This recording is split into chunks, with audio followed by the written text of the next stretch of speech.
하나님이 새해에 놀라운 일을 행하실 것입니다. 이미 2018년부터 그 새 일은 시작됐고 계속 진행되고 있는 중이에요. 그리고 2019년도에는 그것이 더 구체적이고 더 실제적으로 되는 그런 해가 될 것이에요. 네. 오늘 또 우리 하나님 말씀 같이 보겠습니다.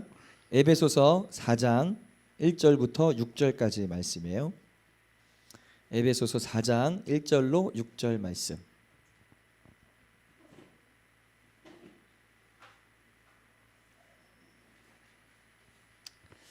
네, 에베소서 4장 1절부터 6절 우리 같이 한 목소리로 다 찾으셨죠? 없는 분들은 이렇게 핸드폰 보시고 성경책 집에 다 있으시죠? 네, 성경책들 가지고 다니세요. 자, 1절부터 6절 같이 읽겠습니다. 시작. 그러므로 주 안에서 갇힌 내가 너희를 권하노니 너희가 부르심을 받은 일에 합당하게 행하여 모든 겸손과 온유로 하고 오래 참음으로 사랑 가운데서 서로 용납하고 평안에 매는 줄로 성령이 하나 되게 하신 것을 힘써 지키라. 몸이 하나요 성령도 한 분이시니 이와 같이 너희가 부르심의 한 소망 안에서 부르심을 받았느니라. 주도 한 분이시요 믿음도 하나요 세례도 하나요 하나님도 한 분이시니 곧 만유의 아버지시라. 만유 위에 계시고 만유를 통일하시고 만유 가운데 계시도다. 아멘. 오늘 이 본문 말씀을 가지고 한번 제목을 따라해 보시겠어요? 성령이 하나 되게 하신 것을 힘써 지키라. 네, 이 말씀의 제목으로 함께 은혜를 나누도록 하겠습니다. 이제 큰 제목은 성령이 하나 되게 하신 것을 힘써 지키라 이 말씀이고요. 제목이고 부제목은 뭐냐면 거짓된 교회 일치 운동과 참된 교회 일치 운동에 대해서 오늘 나눌 거예요. 거짓된 일치 운동이 있어요. 교회 일치. 말은 좋은데 말은 그럴싸한데 거짓된 게 있고요. 또 참된 게 있어요. 그래서 오늘 이 말씀을 통해서 우리가 이런 것들을 나누도록 하겠습니다. 이 사도 바울이 에베소 편지를 쓰면서 1장부터 3장까지 지금 이제 저희가 지난주까지 나눴죠. 1장부터 3장. 1장부터 3장까지의 내용은 뭐냐면 우리가 하나님께서 어떠한 섭리와 어떠한 은혜로 사람들 영혼들을 구원하셨는지 그 구원이 어떤 구원인지 하나님이 어떻게 교회 공동체를 세우셨는지 그거에 대해서 우리가 나눴어요. 그리고 모든 그리스도인들과 교회 공동체가 얼마나 영광스러운 존재들인가에 대해서 말씀을 통해 우리가 살펴봤어요. 그죠? 1장부터 3장까지 하나님이 얼마나 많은 은혜를 주셨고 얼마나 놀라운 하나님의 섭리와 그 계획 속에서 그리스도인들과 교회 공동체가 세워졌는지 그리고 그 그리스도인들과 그 교회 공동체가 얼마나 존귀하고 영광스러운 존재들인지에 대해서 사도 바울이 그거를 이렇게 기록한 거죠. 그걸 알아야 되기 때문에 구원받은 그리스도인들이 교회 공동체가 자신들이 어떤 존재인지를 모르는 거예요. 하나님이 누구인지를 아는 것 이것이 가장 중요하고 가장 우선돼야 되고 그 다음에 또 필요한 것이 뭐냐면 그분 안에서 우리는 누구인가를 발견하는 거예요. 그분 밖에 있을 때 우리는 아무 의미 진짜 인생에 어떻게 보면은 소망이 없고 망할 수밖에 없는 그런 인생이었지만 이제는 그분 안으로 들어옴으로 말미암아 우리는 완전히 다른 존재가 된 거죠. 완전히 새로운 존재가 된 거죠. 그래서 사도 바울이 너희가 그리스도 안에서 어떠한 존재인지 교회 공동체인 너희가 그리스도 안에서 하나님이 어떻게 세우셨는지를 알아라. 그래서 그것에 대해서 자부심을 가지고 그것에 대해서 감사하고 그것에 대해서 기뻐해라. 구원의 감격, 구원의 기쁨이 그래서 우리 안에 회복돼야 된다라고 말하고 있는 거예요. 그리고 나서 이제 오늘 이제 4장부터 나머지 6장까지 내용이 어떤 내용이냐면 이제 너희가 하나님의 은혜와 축복으로 그렇게 놀라운 영광스러운 존재들이 되었는데 그러면 그러한 영광스러운 존재인 그리스도인들과 교회 공동체는 어떻게 살아가야 하는가에 대해서 나누는 거예요. 어떻게 살아야 되는지에 대해서 이제 권면하고 이렇게 격려하는 내용들이 나와 있어요. 이 오늘 본문 말씀의 내용을 이제 보면 이 4장 전체를 살펴봐야 되지만 한 번에 다 나눌 수가 없기 때문에 이 4장 1절부터 6절까지 이가 한 부분이고요. 그 다음에 7절부터 16절까지가 7절부터 12절까지가 한 부분이에요. 또 그 다음에 13절부터 16절까지가 또 이렇게 한 부분 이렇게 부분식으로 나눠져 있는데 사도 바울이 이 4장의 전체 흐름을 가만히 이렇게 보면 어떤 내용이냐면 결국 교회가 예수님을 향해서 영광스럽게 거룩한 공동체로 성숙해 가야 된다는 얘기를 하면서, 그러면서 처음에 다루는 내용이 뭐냐면 그리스도 안에서의 하나됨에 대해서 말해요. 하나됨, 일치. 그리고 이제 다음 주에 나누겠지만, 다음 시간에 나누겠지만, 그 다음에 일치가 있다면 그 다음에 필요한 게 뭐냐면 그리스도 안에서의 다양성에 대해서 나눠요. 그리고 그 다음에 마지막에 가서 뭘 말하냐면 이 그리스도 안에서 일치와 이 다양성 안에서 이제는 성숙을 향해서 나아가야 된다, 이렇게 말하고 있어요. 그러니까 교회가 교회가 정말 영광스럽게 성숙하고 성장하기 위해서는 일치가 필요해요. 일치됨이 필요해요. 근데 그것만 있어서는 안 돼요. 다양성이 있어야 돼요. 그리고 이것을 가지고 성숙해 가는 거예요. 사도 바울이 그 내용을 지금 소개하고 있는데, 오늘은 그 첫 부분, 교회 안에서의 일치, 성령이 하나 되게 하신 것을 힘써 지켜라, 사도 바울이 이렇게 말한 그런 내용들을 나누도록 하겠습니다. 오늘 내용은 이제 이런 식으로 나눠져 있어요. 이 일치와 연합이 왜 그렇게 중요한지에 대해서 나눌 거예요. 이 교회 안에서의 일치와 연합의 중요성, 그 다음에 그러면 어떤 근거를 가지고 일치하고 연합해야 되는가, 어떠한 근거, 어떠한 토대를 가지고 교회는 일치하고 연합해야 되는가, 그 다음에 거짓된 일치 운동에 대해서 말씀을 드리고, 오늘날 기독교 안에서, 오늘날 교회 안에서 일어나고 있는 거짓된 일치 운동이 있어요. 그것을 우리가 알아야 돼요. 그리고 마지막으로 진정한 이 연합을 이루기 위해서 우리들이 해야 될 일, 저와 여러분들에게 필요한 것, 그것이 무엇인지를 나누도록 하겠습니다. 먼저 첫 번째는요, 자, 일치와 연합이 왜 이렇게 중요할까요? 일치, 하나됨이 왜 이렇게 중요할까요? 가정도 하나 되는 게 중요하죠. 부부가 하나 되고, 부모와 자녀가 하나 되고, 또 교회 공동체도 그리스도 안에서 하나의 공동체로서 일치하고 연합하는 게 중요해요. 필요해요. 자, 몇 군데 말씀을 나눠드릴게요. 신명기 32장 30절에 보니까 그들의 반석이 그들을 팔지 아니하였고 여호와께서 그들을 내주지 아니하셨더라면 어찌 하나가 천을 쫓으며 둘이 만을 도망하게 하였으리요, 이렇게 말해요. 하나가 천을 그러니까 하나님께서 하시는데 한 명이 천을 쫓게 하시고 두 명이 만을 쫓게 하신다는 거예요. 이걸 이제 영적인 시너지 효과라고 말해요. 영적인 시너지 효과. 자, 일치와 연합을 통해서 어떤 일이 일어나면 영적인 시너지가 일어나는 거예요. 자, 한 사람이 감당할 수 있는 일이 있어요. 그런데 두 사람이 감당하면, 자, 1 더하기 1은 2여야 되는데 1 더하기 1이 2가 아니라 3, 4, 5의 효과가 나타난다는 거예요. 그게 시너지예요. 시너지. 그래서 일치와 연합에는 이런 영적인 시너지의 효과가 나타납니다. 그래서 교회 공동체가 한 사람, 두 사람, 세 사람, 다섯 사람, 이렇게 여러 사람들이 모여서 일치하고 연합하면 연합할수록 굉장한 힘이 거기서 발휘되는 거예요. 굉장한 힘. 그래서 일치가 이렇게 중요한 거예요. 또 전도서 4장에 보니까 9절로 12절에 이런 말씀이 있어요. 두 사람이 한 사람보다 나음은 그들이 수고함으로 좋은 상을 얻을 것임이라.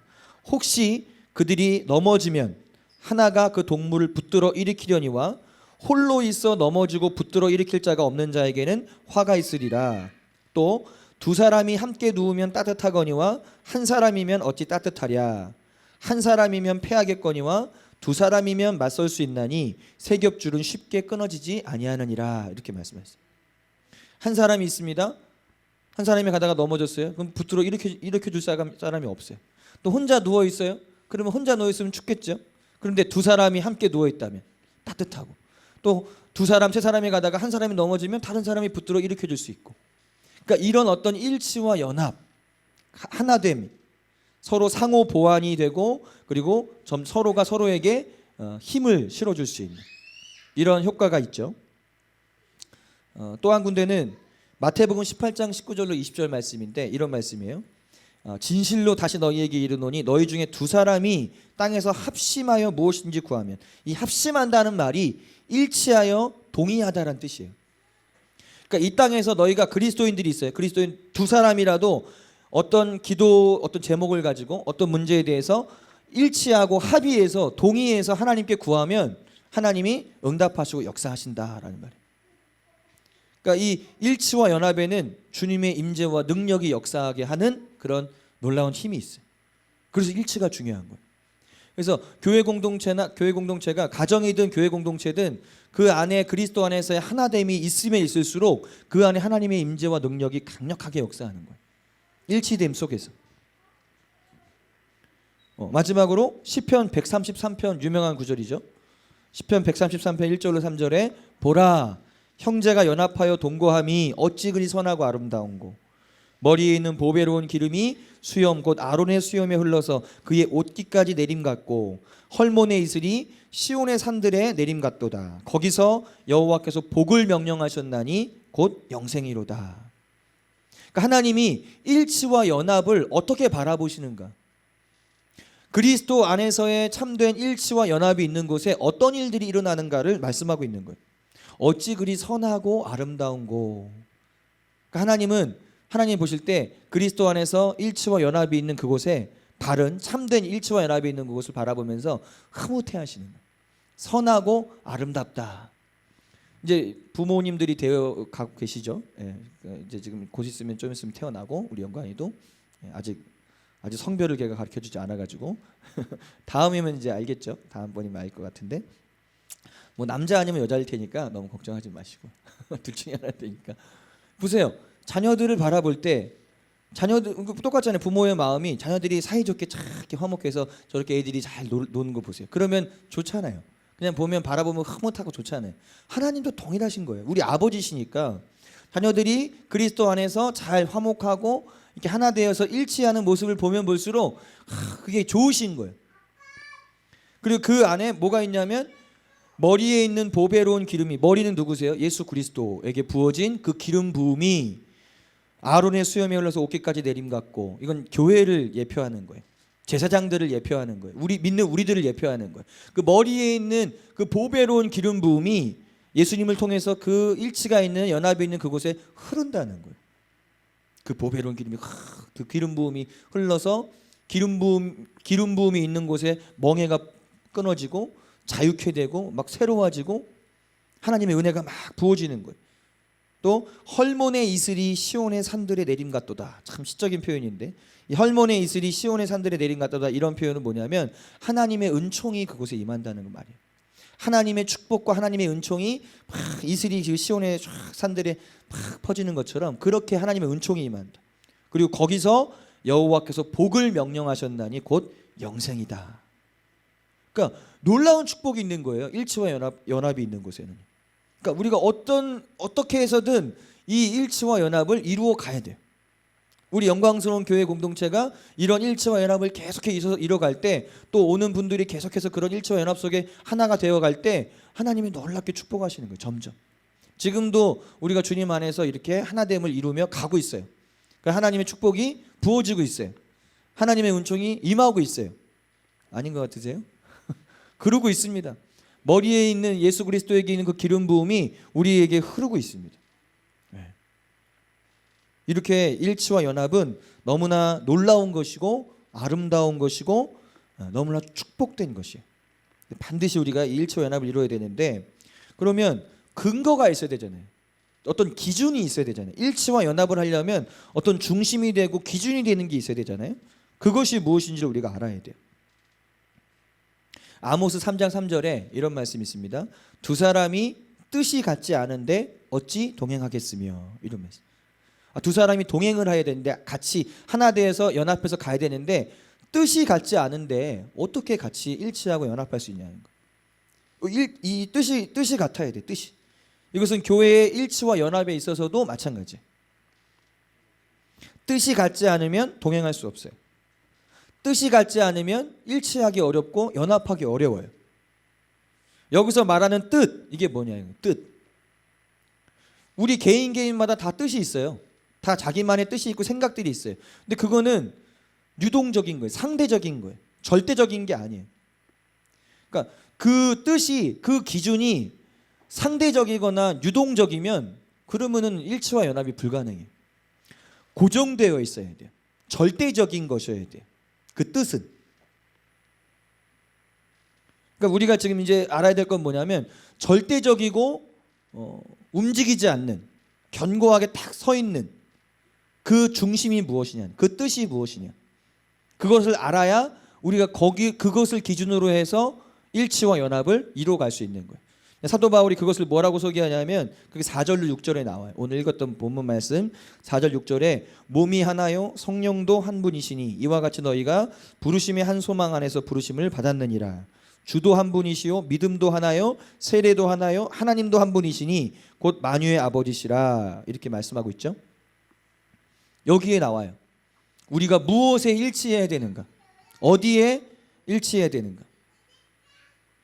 바울은 여기서 그리스도인들과 교회 공동체가 일치하고 연합하기 위해서 반드시 동의하고 반드시 소유하고 있어야 하는 것들, 그것을 7가지를 우리에게 소개합니다. 7가지. 그러니까 이거는 일치와 연합의 근거와 토대가 되는 거예요. 여기서 동의가 되면 일치할 수 있는 것이고 여기서 동의가 안 되면 일치할 수가 없는 거예요. 연합할 수가 없는 거예요. 자, 간단하게 설명을 드릴게요. 첫 번째, 몸이 하나다 그랬어요. 몸이 하나다. 여기서 몸은 뭘 말하냐면 그리스도의 몸된 교회를 말합니다. 이 땅에 많은 교회들이 있죠. 그런데 하나님 앞에서는 교회는 하나예요. 하나. 한 교회밖에 없어요. 하나님이 보실 때는 한 교회밖에 없는 거예요. 예수 그리스도를 통해서 구원받은 하나님의 자녀들의 모임. 뭐 무슨 교단, 무슨 교파, 뭐 이런 모양 저런 모양의 많은 교회들이 있죠. 그러나 하나님이 보실 때는 한 교회밖에 없어요. 이방인들과 유대인들이 하나가 되어서 한 몸이 되었다 그랬잖아요. 우리가 지난 시간에 살펴봤잖아요. 그 한 몸, 그 교회 공동체, 하나님이 예수 그리스도를 통해서 새롭게 세우신 교회 공동체, 그거 하나밖에 없어요. 여기에 동의해야 돼요.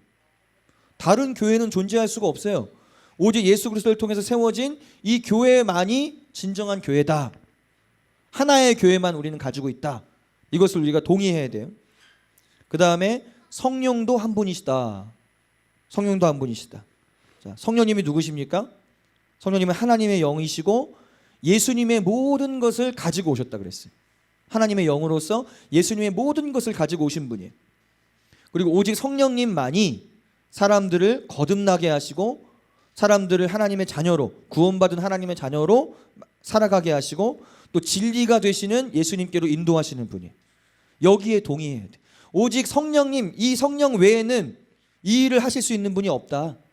다른 영은 없다. 사람을 구원할 수 있는, 사람을 거듭나게 할 수 있는, 사람들을 진리 가운데 인도할 수 있는 다른 영은 없다. 오직 성령님만이 그 일을 하신다. 여기에 동의해야 돼. 성령은 한 분이십니다. 그다음에 주도 하나요. 그래서 주. 그래서 주는 누구시겠어요? 바로 예수 그리스도시죠. 성자 예수 그리스도. 주인은 한 분밖에 없다. 오직 예수 그리스도 한 분만이 유일한 주님이시다. 유일한 구원자이시다. 여기에 동의해야 돼. 여기에 동의하지 못하면 일치할 수 없어요. 연합할 수 없어요. 오직 예수 그리스도 한 분만이, 그분만이 유일한 구원자이시고 유일한 주님이시다. 여기에 동의해야 돼. 그 다음에 믿음도 하나요. 그랬어요. 믿음도 하나요. 믿음은 어디서 생겨요? 말씀을 들음에서 생겨요. 그러니까 이 믿음도 하나요 라는 말은 뭐냐면 이 성경 66권에 동의해야 된다는 거예요. 왜냐하면 우리의 믿음은 이 성경 말씀에서 나오는 거기 때문에 이 말씀에 다 동의를 해야 구약 창세기부터 요한계시록까지 우리에게 주어진 이 정경, 정확무오한 하나님의 말씀, 하나님의 감동으로 기록된 정확무오한 하나님의 말씀입니다. 우리는 이 모든 말씀을 믿습니다. 그래서 믿음이 하나여야 되는 거예요. 여기에 동의해야 되는 거예요. 자꾸 성경에서 말하지 않는 다른 것을 말하고 그걸 믿음이라고 말하는 거, 그건 다른 거예요. 그건 일치할 수 없어요. 그건 연합할 수 없어요. 우리가 믿음이 하나라는 말은 바로 우리가 믿고 따르는 하나님의 말씀, 성경, 정경은 이것입니다 라고 인정하는 거예요. 이거 외에는 다른 것은 없습니다. 그래서 이 말씀에 기록되어 있는 것이라면 따라야 된다라고 합의하는 거예요. 동의하는 거예요. 그래야 일치할 수 있어요. 그다음 5번째, 세례도 하나요 그랬어요. 우리가 받는 세례가 무슨 세례입니까? 물세례와 성령 세례인데 그거 외에는 없는 거예요. 성부, 성자, 성령의 이름으로 주어지는 세례 외에는 다른 세례는 없습니다. 누가 무슨 세례를 주든지 성부, 성자, 성령의 이름으로 주어지는 세례 외에는 우리를 구원할 수 있는, 우리를 하나님의 자녀로 인정하는 그런 세례는 없습니다라고 동의하는 거예요. 여섯 번째, 하나님도 한 분이시다. 하나님. 만유를 통일하신 분. 성부 하나님을 말씀하고 있는 거예요. 그러니까 이 말씀에서 사도 바울이 지금까지 여섯 가지를 제가 나눠드렸는데 여기에 뭐가 나오냐면 성부, 성자, 성령 하나님에 대해서 소개하고 있어요. 성부, 성자, 성령은 한 분이시죠. 성삼위일체. 이것에 동의하지 못하면 일치 못하는 거예요. 또 몸도 하나요, 믿음도 하나요, 세례도 하나다. 여기에 동의하지 못하면 일치할 수 없는 거예요. 연합할 수 없는 거예요. 모든 하나가 더 있는데 부르심의 한 소망이라고 해서 한 소망이 있는데 우리를 부르신 이 한 소망 앞에서 말씀하고 있는 이 여섯 가지 우리를 이렇게 부르셨고 그리스도인으로 부르셨고 교회 공동체로 부르셨기 때문에 그 부르심의 소망을 따라 살아가는 것 외에는 우리에게 다른 소망이 없는 거예요. 다른 소망. 보세요. 지금 7가지를 여러분들에게 말씀을 드렸어요. 이 7가지는 모든 그리스도인들과 모든 교회 공동체가 100% 동의하고 이것을 소유하고 있어야 돼. 여러분 지금 제가 말씀드린 것 지금 7가지에 동의 못 하시는 거 있으세요? 난 저거 동의 못 하겠습니다. 몸이 하나라고요? 교회는 하나밖에 없다고요? 많은 교회들이 있는데 다양한 교회들이 있는데 그런데 하나님 보실 때는 한 교회인 거예요. 그리스도 예수로 말미암아 태어난 교회 공동체. 아니 믿음이 하나라고요? 이 성경 말씀 말고 다른 것도 있지 않을까요? 아니에요. 믿음은 하나예요. 우리에게 주어진 정경은 이거 하나예요. 여기에 동의하시죠? 그리스도인이라면 여기에 동의하는 사람들을 말하는 거예요. 진짜 교회 공동체는 여기에 동의하는 사람들을 말하는 거예요. 왜냐하면 이거는 기독교의 본질이에요. 기독교의 본질. 본질은 절대로 바뀌어서는 안 되는 것. 그걸 본질이라고 말합니다. 에센스라고 말하거든요. 에센스. 가장 기초가 되는 거. 그 가장 기초가 되는 그 본질이 바뀌어버리면 다 바뀌어버리는 거예요. 그러니까 이거는 절대로 변할 수 없는 기독교의 본질이에요. 절대적인 것이죠. 그래서 이거는 변해서도 안 되고 다른 것이 더해져서도 안 되는 거예요. 여기에는. 그래서 그리스도인들과 교회 공동체의 이 일치와 연합에 있어서 이것은 절대적으로 중요한 것입니다. 상대적인 게 아니에요. 어떤 그리스도인이든 어떤 교회 공동체든 이 본질에 동의할 수 없거나 또는 이것을 소유하고 있지 않다면 자기가 자기는 난 교회 다니는 그리스도인입니다 말하든지 우리는 진짜 교회입니다 아무리 그렇게 우겨도 진정한 그리스도인이 아닙니다. 여기에 동의가 안 되는 사람들은 진정한 그리스도인이 아닙니다. 진정한 교회 공동체가 아닙니다. 왜냐하면 이거는 절대적인 기독교의 본질이기 때문에. 이런 사람들과는 일치와 연합을 이룰 수도 없고 이루어서도 안 돼요. 이런 사람들은 다른 거예요. 이단인 거예요. 사실은 이거를 부인한다, 이거를 부정한다, 그건 이단이에요. 이단. 일치하면 안 되는 거죠. 근데 이제 어떤 사람들은 이렇게 말하면 에이 너무 편협한 거 아니냐, 너무 독선적인 거 아니냐, 그러면서 이제 건강한 다양성도 있는 거 아니냐 이렇게 이제 말을 하기 시작해요. 그러면서 막 합리화를 시키려고 하는 거죠. 적당하게 꼭 그렇겠습니까? 이거 외에는 그럼 없는 겁니까? 건강한 다양성이라는 게 존재하는 건데 너무 그렇게 독선적으로 하지 마십시오. 이렇게 말할 수 있어요. 근데 이 말은요, 그들이 정말 몰라서 하는 말이든지 아니면 알면서도 기독교를 변질시키기 위해서 하는 말인 거예요. 이거는 그 말은 아주 그럴싸하게 들리지만 정말 몰라서 어리석어서 하는 말이든지 교회를 변질시키기 위해서 하는 시도예요. 악한 시도예요. 교회 안에서 다양성이 있습니다. 다양성이 존재해야 됩니다. 그건 이제 다음 시간에 나눌 것인데 본질에 있어서는 다양성을 말할 수 없는 거예요. 말은 그럴싸한 것 같지만 어떻게 본질이 다양하게 어떻게 진리가 다양할 수가 있어요? 그건 본질인데, 그건 절대로 불변하는 것인데, 그게 다양해 버리면 이 세상에 진리는 없는 거예요. 모든 게 다 진리인 거예요. 모든 게 다 그냥 괜찮은 거예요. 이것도 괜찮고 이것도 다 괜찮아. 그냥 마음껏 살아도 돼. 네가 기준이야, 네가 진리야, 네가 참이야, 네가 본질이니까 네 마음대로 살아. 이거예요. 이거밖에 안 돼요. 그러다가 망하는 것이죠. 그러니까 본질을 다루는 데 있어서는 절대로 건강한 다양성이라는 말을 붙일 수가 없어요. 이것은 절대로 타협할 수 없는 부분입니다. 우리가 그리스도인이라면, 우리가 진짜 교회 공동체라면 절대로 타협할 수 없는 것이 바로 이 부분이에요. 그런데 참 이제 안타까운 건 뭐예요? 오늘날 기독교 안에서 이 일치와 연합이라는 이름을 가지고 이 일치와 연합이라는 명분을 가지고 이 기독교의 본질을 훼손하고 변질시키고 있는 거짓된 일치 운동들이 일어나고 있어요. 그러니까 우리가 이걸 알아야 됩니다. 뭐가 거짓된 운동인지를 알아야 돼. 모르면 그냥 모르니까 거기에 그냥 휩쓸려 가는 거예요. 이걸 잘 분별해야 되는데 그게 뭐냐면 기독교 안에서 일어나고 있는 거짓된 일치와 연합 운동인데 에큐메니컬 운동이라는 말을 들어봤을 거예요. 에큐메니컬? 이게 뭐지? 이건 뭐냐면요. 개신교의 일치 운동에서 시작한 것인데 개신교회가 하나가 되자 여기서 시작된 것인데 이 개신교회와 정교회라고 있어요. 이 가톨릭을 말하는 것이죠. 가톨릭 쪽이죠. 이 개신교회와 정교회의 협력으로 시작된 교회 일치 운동이 에큐메니컬 운동이에요. 그래서 기독교의 다양한 교파를 초월해서 모든 교회의 보편적 일치 결속을 도모하는 신학적 운동 이렇게 정의하고 있어요. 사전적으로. 모든 교회의 보편적 일치 결속을 도모하는 신학적인 운동. 뭐 들었을 때 이상한 거 없잖아요. 모든 교회가 보편적으로 하나가 돼서 일치해서 가면 좋은 거 아닌가? 한 마음이 돼서 가면 좋은 거 아닌가? 물론 그래요. 이름이 참 그럴싸하죠. 그리고 어떤 면에서는 이것이 좋은 의도에서 시작되었을 거예요. 우리가 하나 되자. 우리가 한 마음이 되고 한 팀이 돼서 하나가 돼서 우리가 나가야지. 이렇게 너무 이렇게 분리되고 그러면 안 된다. 좋은 의도에서 시작될 수 있었어요.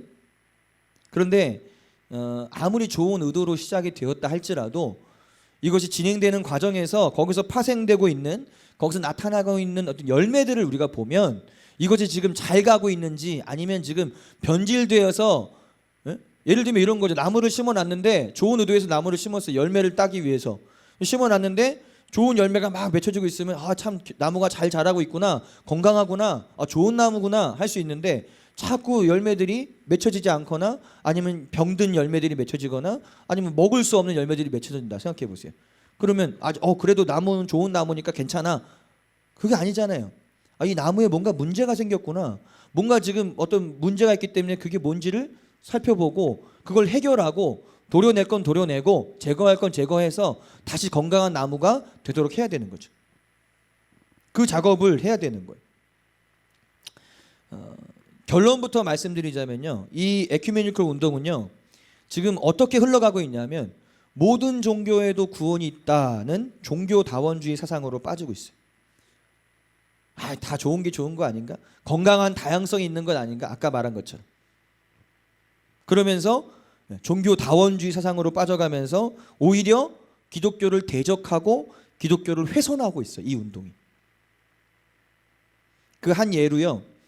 한국의 카톨릭 교회를 대표하는 김수환 추기경이라는 분이 있습니다.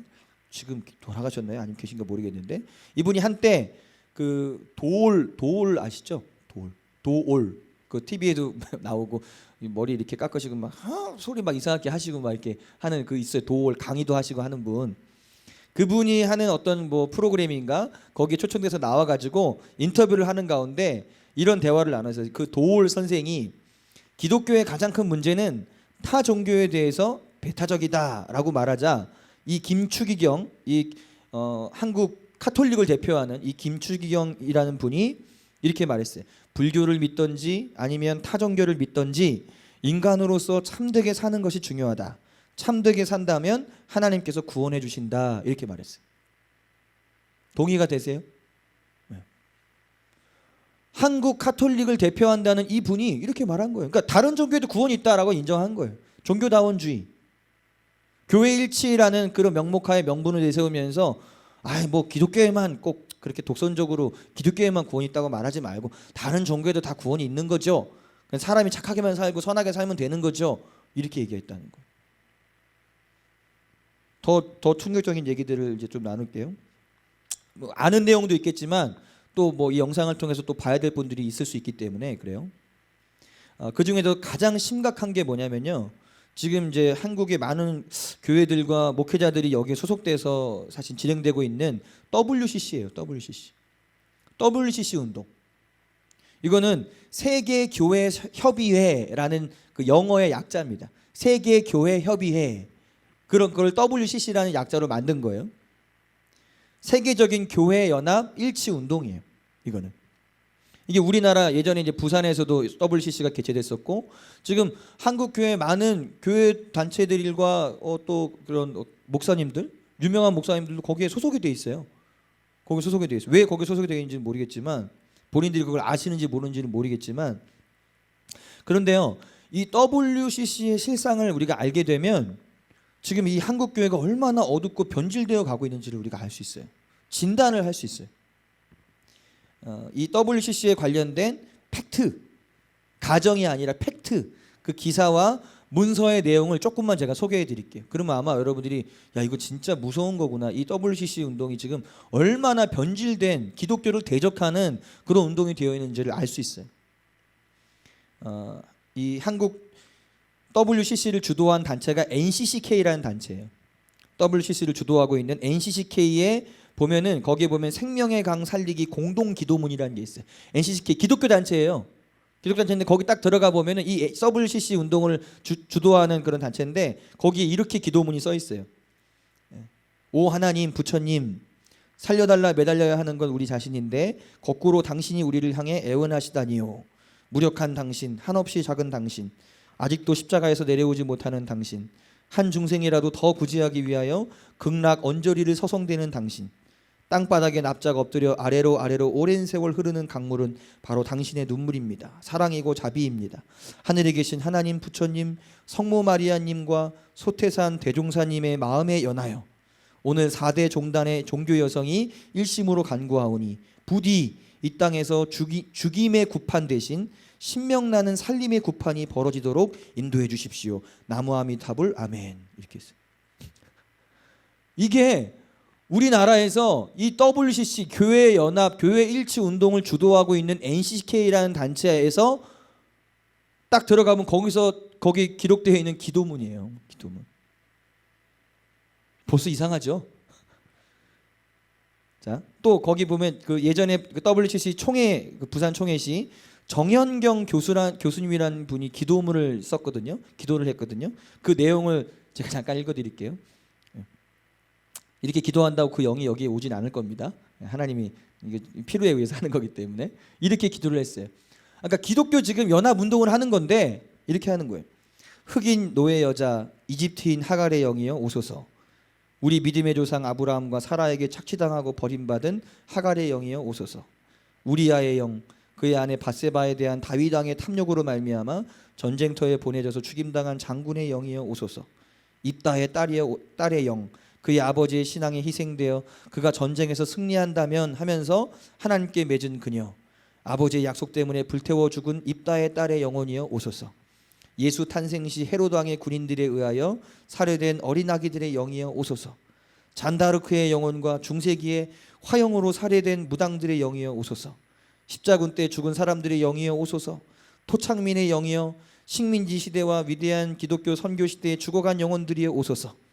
히틀러의 유대인 학살 당시 가스실에서 죽어간 영혼들이여 오소서. 히로시마와 나가사키에서 원자탄에 죽은 사람들의 영혼들이여 오소서.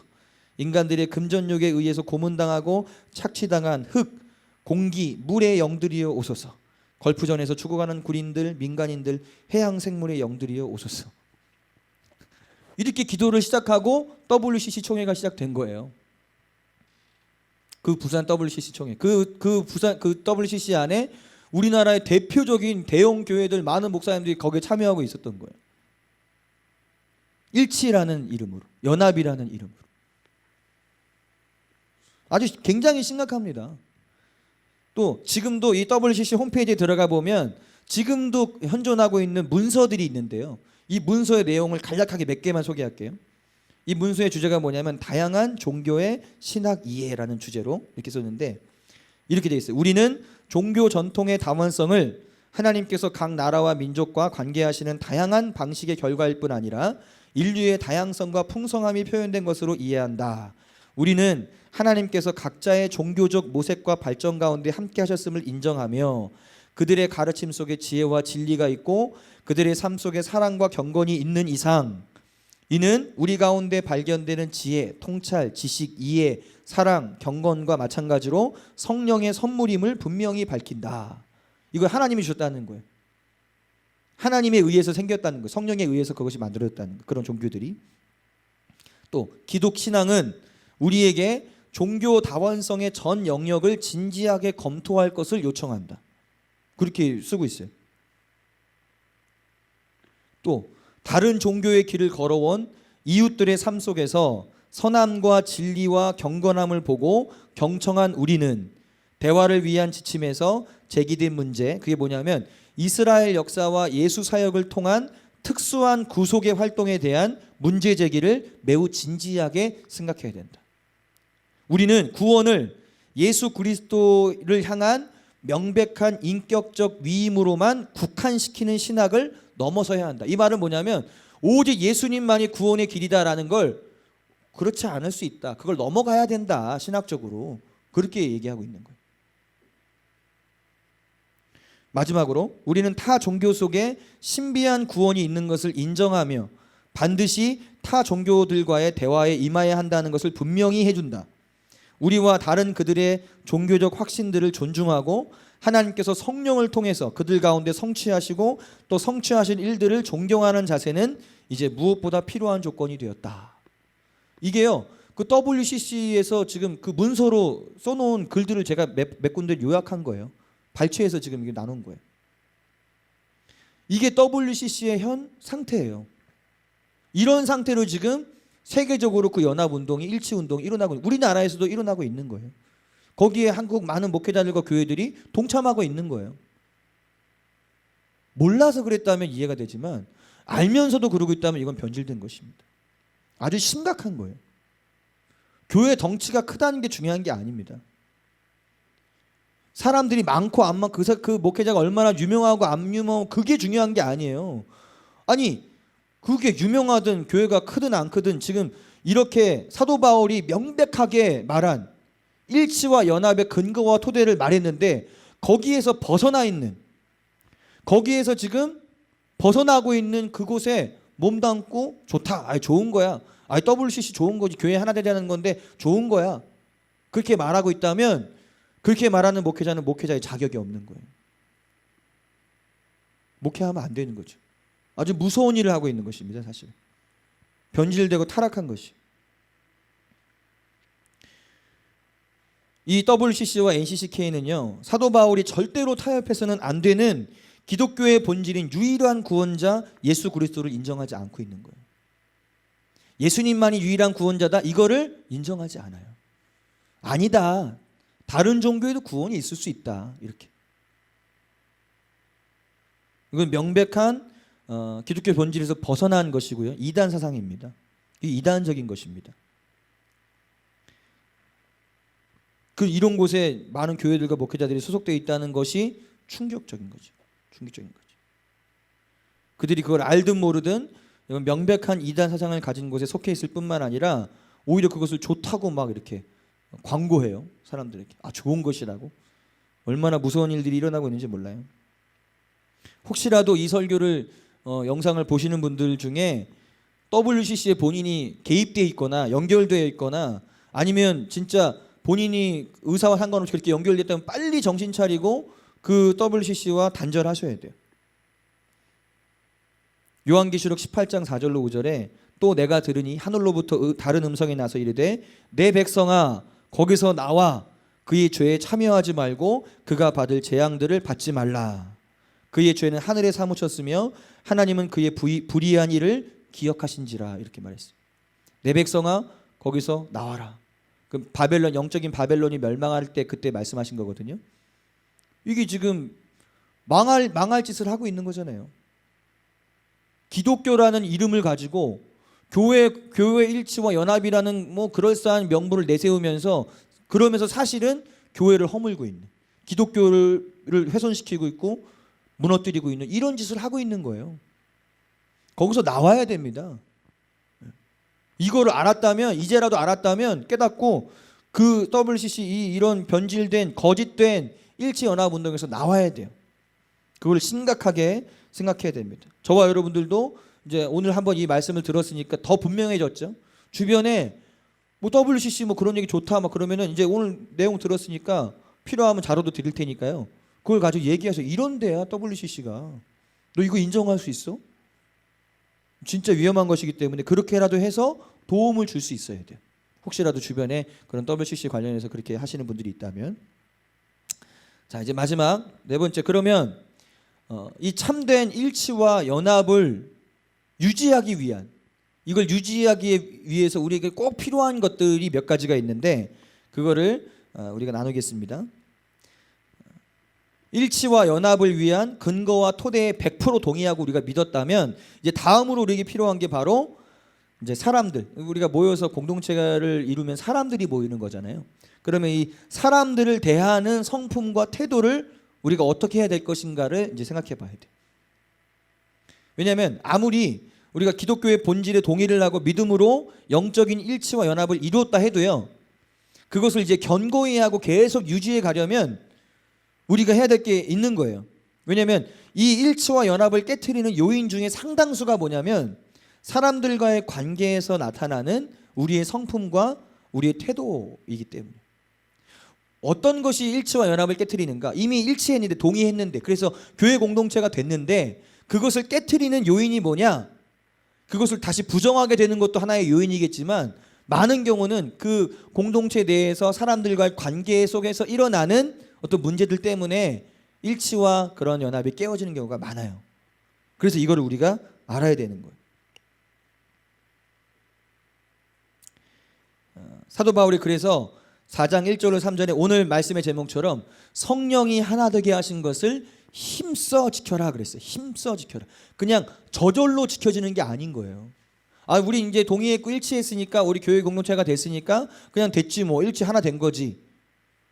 그런다고 그냥 저절로 자연스럽게 계속 그 일치가 유지되는 게 아니라는 거예요. 힘써 지켜야 된다. 그래서 힘써. 여기서 힘쓰다는 말은 노력을 아끼지 말아야 된다, 그런 의미이고, 모든 의지와 감정과 이성과 그 육체적인 힘을 다해서 일치와 연합을 지켜야 된다라는 뜻이에요. 저절로 지켜지는 것이 아니기 때문에. 그래서 1절부터 3절에 보면은 이런 말씀이 있어요.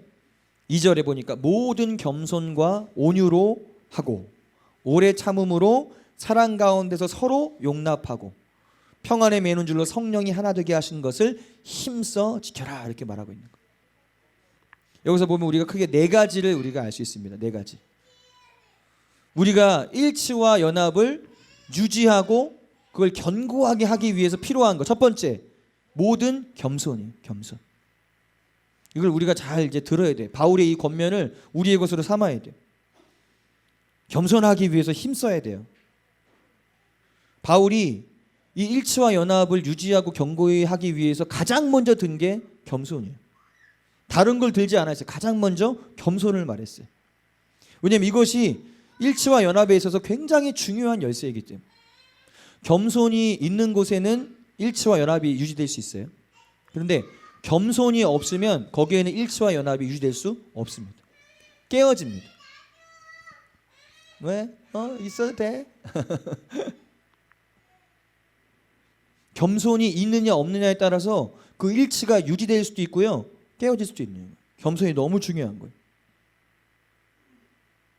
그럼 겸손이란 무엇인가? 겸손이란 어떤 태도입니까? 사람마다 겸손이 무엇인지를 말하는 기준들이 있는 것 같아요. 겸손은 이런 거야. 겸손이 이런 거야. 그런데 때로 보면요, 어떤 사람들은 겸손을 이렇게 말해요. 자기가 하는 말에 무조건 복종하고 순종하는 것이 겸손한 태도야라고 생각하고 말하는 사람들도 있어요. 그래서 자기가 어떤 권위자겠죠. 어떤 리더의 자리에 있는 사람이겠죠. 어떤 얘기를 했는데 그 사람이 거기에 무조건 순종하지 않고 무조건 복종하지 않고 거기에 어떤 자기의 의견을 낸다든지 어떤 자기의 생각을 낸다면 그거를 교만이라고 말해요. 그건 겸손한 게 아니야. 그건 교만해서 그래. 아닙니다. 그렇게 이 겸손을 피상적으로 그리고 자기중심적으로 이해하면 안 돼요. 그럼 자기가 기준이란 얘기잖아요. 그 말은. 내가 기준인데 그렇게 하지 않았으니까 당신은 교만한 거야. 그 말 자체가 웃긴 거예요. 사람인데 어떻게 자기가 절대적인 기준이 될 수 있어요. 그럴 수 없는 거죠. 그러니까 겸손이라고 말할 때 우리가 알아야 될 건 뭐냐면 무엇이 겸손을 만드느냐예요. 여러분, 뭐가 겸손을 만들어요? 우리에게? 우리 안에? 우리 겸손해지고 싶잖아요. 겸손한 자가 되길 원하잖아요. 그죠? 그럼 어떻게 해야 그 겸손이 우리 안에 자리 잡을 수 있는지를 알면 되잖아요. 그 원리를. 그 원리는 뭐냐면 이 겸손이라는 태도를 우리에게 만드는 건 뭐냐면요, 하나님의 은혜를 진짜 깨닫는 거예요. 저와 여러분들이 나에게 베풀어진 지금 나의 나 된 것, 사도 바울이 고백한 것처럼 그것이 진짜 하나님의 은혜로 된 것임을 제대로 깨달으면, 그걸로 인식하면 겸손해질 수밖에 없어요. 그러니까 뭐 겸손해지려고 애쓰고 노력하고 막 인위적으로 막 자기를 낮추고 막 그래서 겸손해지는 게 아니라, 겸손은 마음의 문제예요. 마음의 문제. 마음은 겸손하지 않은데 겉으로 겸손한 척 얼마든지 할 수 있거든요. 위에 사람이, 높은 사람이 있으니까 얘기하니까 그냥 듣는 척 그냥 예. 그리고 또 위에 사람은 그 겸손인이라고 생각하는데 아닐 수 있어요. 어떻게 겸손이 만들어지냐면 하나님의 은혜를 깨달아야 겸손이 만들어져요. 아, 내가 이렇게 된 게, 이렇게 되고 있는 것이 하나님의 은혜로 된 거구나.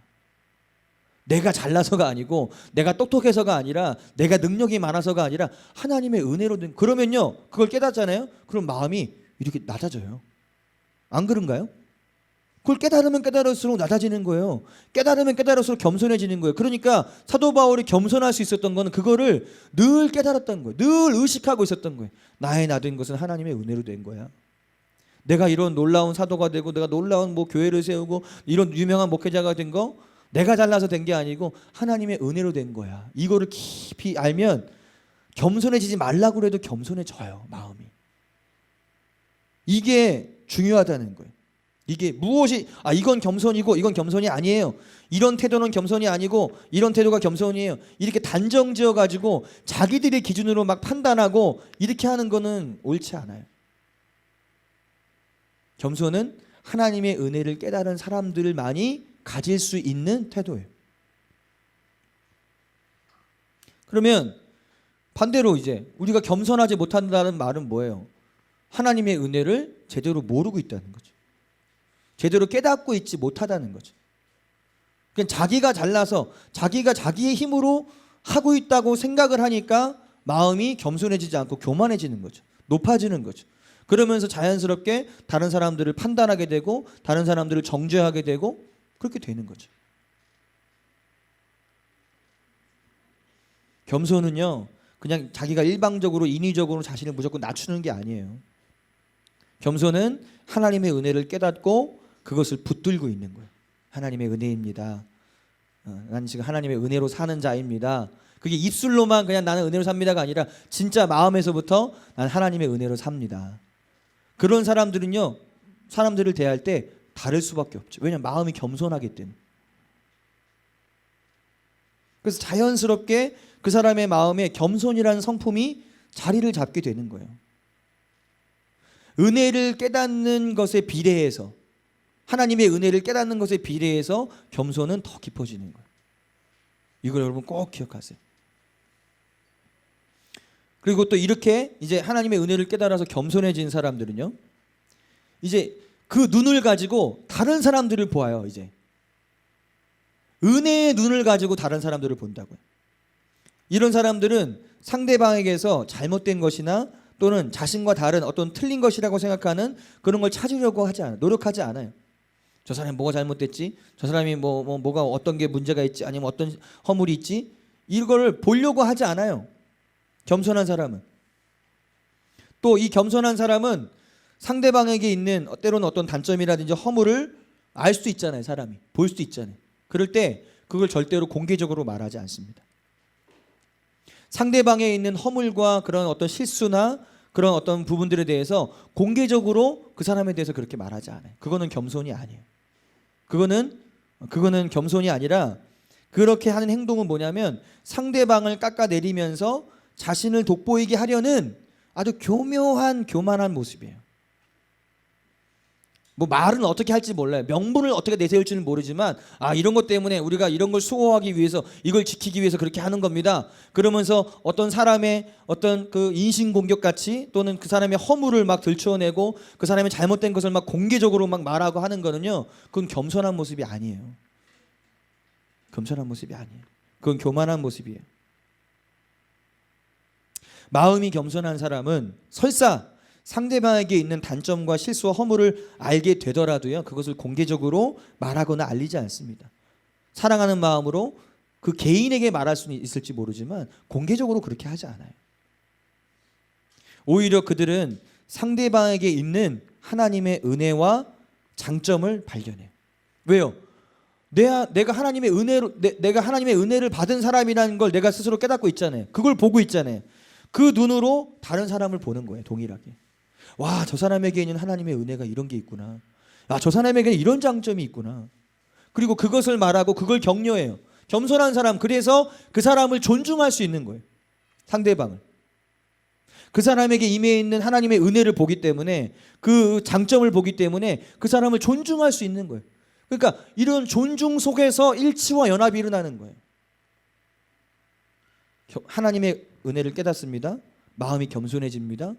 그 마음으로 다른 사람들을 바라볼 때 그 사람들 속에 있는 하나님의 은혜와 하나님의 그 주신 장점들을 봅니다. 그리고 그것을 존중합니다. 그것을 격려해요. 그것을 세워요. 그러니까 그 안에서 일치와 연합이 일어나는 거예요. 일치와 연합이. 그래서 겸손이 너무 중요한 거예요. 겸손하지 않으면 일치와 연합이 어려워요. 그 다음 두 번째는 뭐예요? 온유함. 온유함이 뭡니까? 온유함. 사실 겸손과 온유는 단짝이에요. 예수님도 말씀하셨잖아요. 나는 마음이 온유하고 겸손하니. 그러니까 예수님이 자신의 어떤 성품, 대표적인 걸 딱 말씀하셨는데 그게 뭐였냐면 온유하고 겸손함. 겸손하고 온유함. 여러분, 겸손한 사람은 온유하고요, 온유한 사람은 겸손합니다. 이게 떨어지지 않아요. 같이 가요. 그럼 이제 온유가 뭐냐? 온유. 어떤 사람들은 온유를 이렇게 정의하기도 해요. 야생마가 있잖아요. 말이 있는데 야생마는 길들여지지 않은 말이죠. 자기 마음대로 막 뛰어다니는. 그런데 이 야생마가 잘 길들여진 상태가 되는 것, 이걸 온유함이라고 이렇게 말하기도 했고요. 홍성권 목사님은 이 온유함이라는 이 성령의 열매를 이렇게 표현했어요. 자기 자신에 대해서는 죽고 하나님에 대해서는 사는 것, 이렇게 표현했어요. 자기 주장, 자기의 권리, 거기에 대해서는 죽고 하나님에 대해서는 사는 것, 하나님을 위한 것에서는 사는 것, 이것을 온유함이라고 정의하기도 했어요. 이 온유함이라는 단어가 이 단어 자체에서도 풍기는 이미지가 부드러움이죠. 부드러움. 그래서 온유함은 대부분 부드러움으로 나타나요. 부드러움으로. 근데 사람들이 이 부드러움을 연약함, 유약함과 연결을 짓는 것 같아요. 아, 부드러운 사람을 보면 저 사람 좀 약한 것 같아. 좀 유약한 것 같아. 그렇게 생각하는 것 같아요. 그런데 부드러움이 꼭 유약한 것을 의미하는 건 아니에요. 어떤 면에서는요, 진짜 그 사람이 강하기 때문에 부드러운 거예요. 이 말을 잘 들어보세요.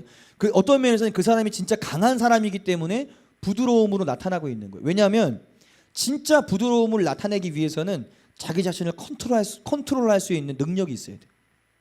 사람이 자기 자신을 컨트롤하지 못하면 부드러움을 나타낼 수가 없어요. 그러니까 내적으로 그런 강함을 가지고 있는 사람이어야 겉으로 부드러움을 나타낼 수 있는 거예요. 자기를 컨트롤할 수 있는 거예요. 자기 컨트롤 안 되는 사람들의 특징이 뭐예요?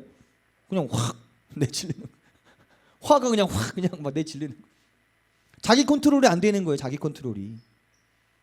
그러니까 부드럽게 나아가지 못하는 거예요. 말이 부드럽게 잘 못 나가고 태도나 행동이 부드럽게 잘 안 나가지는 거예요. 그런데 내적으로 강함을 갖고 있는 사람, 자기를 컨트롤할 수 있는 그 내적인 힘을 갖고 있는 사람은 부드러움을 나타낼 수 있어요. 그래서 어떤 면에서는 진짜 강하기 때문에 부드럽게 온유함이 나타나고 있다는 거예요. 그 존 스토트라는 유명한 목회자 신학자가 이렇게 얘기를 했는데, 온유는 약함과 동의어가 아니다. 반대로 강한 자, 힘을 통제할 줄 아는 사람의 온화함이다. 그것은 강한 인격을 가지고 있으면서 그럼에도 불구하고 자신을 잘 억누르고 다른 사람들의 종이 되는 사람의 자질이다. 이게 온유함이에요. 이러한 온유함이 있어야 일치와 연합을 유지시켜갈 수 있어요. 특별히 목회자들이나 리더들에게 필요한 덕목이죠. 왜냐하면 일치와 연합에 있어서 리더의 역할이 얼마나 중요해요. 리더가 일치를 하면, 연합을 하면 하는 거고 안 하면 못 하는 거예요. 그렇잖아요. 근데 이 리더에게 필요한 자질이 뭐냐, 목회자들에게 필요한 자질이 뭐냐, 모든 그리스도인들 뿐만 아니라 모든 리더들과 목회자들에게 겸손과 그다음에 이 온유함. 자기를 컨트롤할 수 있는, 어떤 상황에서 화가 날 수 있는 상황이지만 그것을 참을 수 있는, 그것을 컨트롤할 수 있는 내적인 힘을 가진 사람들. 그래서요, 이 일치와 연합에 있어서 이 온유함이 너무 중요한데, 사람이 어떤 사람들이 일치와 연합을 잘 그래도 하냐면 외강내유가 아니고요, 외유내강의 사람들이 그걸 잘해요. 그러니까 우리가 말하는 온유함은 외유내강이에요. 내적으로는 강한 힘을 갖고 있어요. 힘이 없는 게 아니에요. 몰라서도 아니에요. 능력이 없어서도 아니에요. 그러나 그걸 컨트롤하면서 그걸 부드럽게 표현해내는 거예요. 그래서 연합을 이루어가는 거예요. 일치를 이루어가는 거예요. 나하고 조금 다를지라도, 나하고 좀 생각이 조금 다를지라도 절대적인 가치에는 일치를 했잖아요. 절대적인 근거에는 일치를 했으니까 조금 다른 생각, 조금 다른 스타일에 있어서는 겸손하고 온유하면 맞춰갈 수 있는 거예요. 그런데 이 겸손이 부족해서, 이 온유함이 부족해서 일치와 연합이 깨어져요. 너무 중요한 덕목입니다. 여러분도 마찬가지예요. 이게 꼭 교회 공동체뿐만 아니고 가정에서도 마찬가지고요. 여러분 직장에서도 마찬가지예요. 사람들을 대할 때 겸손한 사람, 그리고 온유한 사람은 잘 이렇게 연합합니다. 그래도 그래 이렇게 해서 맞춰주기도 하고, 때로는 마음이 상할 때라도 그걸 컨트롤하면서 그걸 또 극복해 가고. 이게 온유함이라는 너무 좋은 덕목이에요. 그래서 저와 여러분들이 외강내유보다는 외유내강 쪽의 사람이 되기를 바랍니다. 이게 더 효과적이라서 그래요. 사람들의 관계에서도 겉으로는 부드러운 사람이 되세요. 그러나 속으로는 강한 사람이 되세요. 내적인 그 주님 안에서의 강함을 갖고 계세요. 그런 사람들이 연합하고 이렇게 일치할 수 있어요. 이제 거의 마무리, 이제 마지막 세 번째인 겸 네 번째인데, 오래 참음으로 사랑 가운데서 서로 용납해라. 이것에 힘써야 된다. 겸손하기 위해서 힘써라. 사도 바울이 권면합니다. 하나님의 말씀이 온유하기 위해서 힘써라. 저절로 되는 거 아니다. 그리고 오래 참음으로 사랑 가운데서 서로 용납하기 위해서 힘써라, 이렇게 말했어요. 오래 참는 거 일치와 연합에서 중요한 거예요. 사람들이 잘 오래 못 참기 때문에, 참을성이 없다 보니까 그냥 막 자기 생각을 주장하고 막 자기 의견만 내세우고 참을성이 부족해서 그래요. 그러나 이 오래 참는 법을 배우고 그걸 인내하는 것을 배워가는 사람은 나하고 조금 다른 사람하고도 잘 이렇게 어울려 갈 수 있어요. 이 오래 참음이라는 거는요, 사랑에 대해서 말할 때 가장 먼저 나와요. 고린도전서 13장에 사랑은 오래 참고. 사랑의 첫 번째 덕목이 뭐냐면 오래 참는 것부터 시작하는 거예요. 오래 참는 거. 여러분 오래 참으세요? 솔직히 여러분 스스로를 한번 생각해요. 나는 오래 참는 사람인가? 나는 좀 참을성이 있는 사람인가? 근데 참는 것도요, 방법이 있는데, 겉으로는 나 화난 거를 다 티내면서 참는 게 있고요, 티 안 내면서 그냥 오래 참는 거. 겉으로 나 화나고 막 지금 나 폭발하기 일보 직전이야 이러면서 그래도 참는 게 그래도 감사한 일이지만, 그렇게 참는 것보다는 내 자신을 컨트롤하면서 오래 참는 거야. 그냥 오래 견뎌주는 거야. 이게 굉장히 중요한 덕목이에요. 사람들이 잘 참지를 못하죠. 왜냐하면 자기가 너무 기준이 되어 있다 보면 잘 못 참아요. 자기 생각이 너무 강하거나 자기 기준이 너무 커버리면 잘 참지. 왜냐하면 어떤 사람이 얘기를 하게 되면 그거에 대해서 자기 얘기를 막 해야 되거든. 참지 못하고 막 그러다 보니까 다툼이 생기고 분열이 생기는 거죠. 오래 참으시길 바랍니다. 오래 참는 것에 힘쓰시길 바랍니다. 누가 훅 건드려도 그냥 허허허 이렇게 웃을 수 있는 사람. 그냥 한번 팍 찌르면 팍 튀어나오는 그런 사람이 아니라 팍 찔러도 허허허 할 수 있는 사람. 저를 자랑하는 건 아닌데요, 옛날에 어떤 분이 저한테 그런 얘기, 넌 참 속이 없다. 굉장히 제가 힘든 그런 시간들이 있었거든요. 참 그런 시간에 있었는데 그냥 뭐 이렇게 찌르든 저렇게 찌르든 그냥 허허허 이렇게 있으니까 넌 참 속이 없다. 근데 속이 없어서 그랬던 게 아니고요, 견뎌낸 거예요. 참는 거예요. 오래 참는 법을 배워간 거예요. 그러면서 제 안에서 온유함이 길러져 간 거예요. 물론 더 깊어지고 더 넓어져야겠지만, 또 여기서 이제 서로 용납하다라는 단어를 써요. 서로 용납해야 된다. 오래 참으면서 이제 사랑 가운데서 사랑하는 마음으로 내 형제니까 내 자매니까 우리 가족이니까, 우리 교회 공동체 식구니까, 주님 안에서 한 형제고 한 자매니까 사랑하는 마음으로 어떻게 서로 용납해줘라. 그 사람의 부족함은 부족함대로 용납해주고, 그 사람의 또한 좋은 점은 좋은 점대로 용납해주고, 그 사람의 조금 실수한 부분들을 실수한 대로 용납해주고, 이런 서로 용납하는 것, 이것이 있어야 된다. 이것이 있어야 된다. 완벽한 사람이 얼마나 있어요? 없죠. 완벽한 사람은 없죠. 그리고 우리가 훌륭하면 사실 얼마나 훌륭합니까?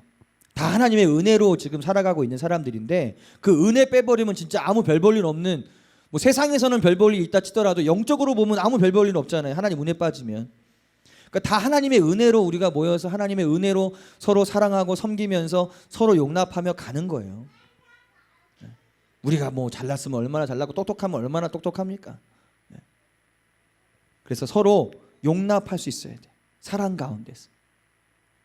그렇게 우리가 이 일에 힘쓰게 될 때 교회 안에서 우리 교회 공동체 안에서도 그 일치와 연합이 견고해지고 그게 유지되게 될 거예요.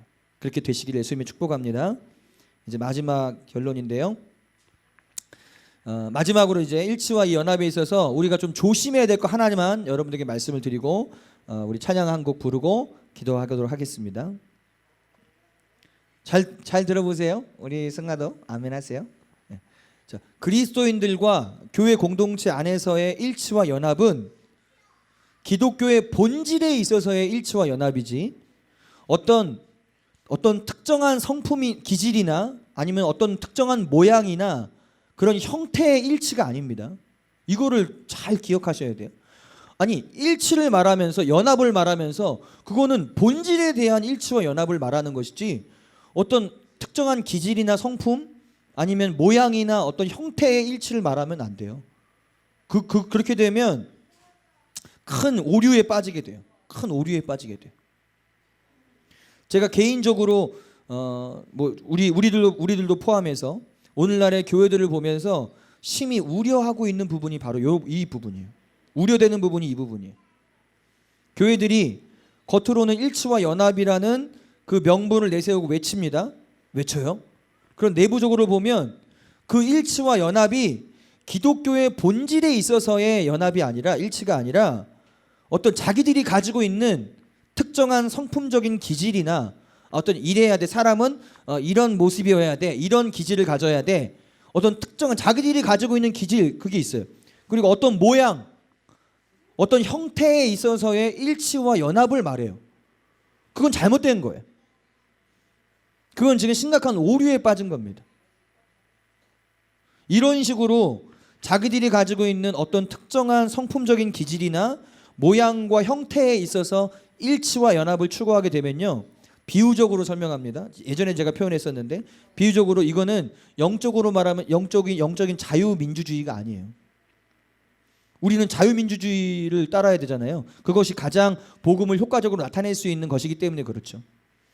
근데 자기들이 가지고 있는 어떤 특정한 성품적인 기질을 일치해야 된다고 말하거나, 어떤 모양이나 어떤 형태에 대해서 일치해야 돼, 하나 돼야 돼, 이렇게 말하면 결국 영적인 전체주의나 영적인 공산주의가 되는 거예요. 그게 무서운 거예요. 그거 잘못 가고 있는 것입니다. 결국은 그리스도인들과 교회 공동체와 일치와 연합을 깨트리는 거예요. 그거는 그냥 자기들끼리 맞추는 거예요.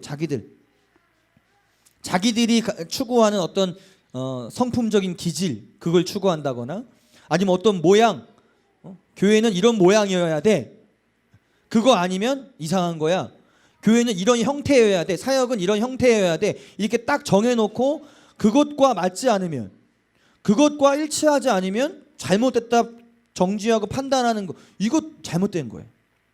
이건 뭔가를 오해해도 한참 오해한 거고, 지금 뭔가 오류에 빠진 것이에요. 이걸 여러분 꼭 기억하세요. 일치와 연합은 본질에 있어서의 일치와 연합입니다. 모양과 형태에 있어서의 일치가 아닙니다. 그럼 우리가 다 똑같아야 돼요? 똑같은 옷을 입어야 됩니까? 똑같은 헤어스타일을 해야 됩니까? 모양과 형태라면? 아니에요.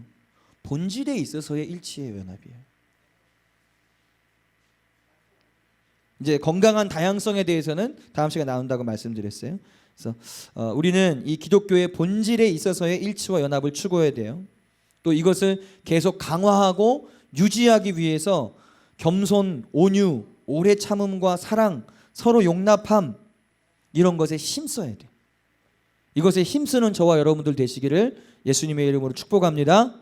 그래서 진짜 연합과 일치가 일어나는 영광스러운 교회, 그런 교회로 세워지게 되기를 예수님의 이름으로 축복합니다. 같이 찬양하고 나아가겠습니다. 기대라는 찬양인데요. 예준아 이거 좀 해주세요.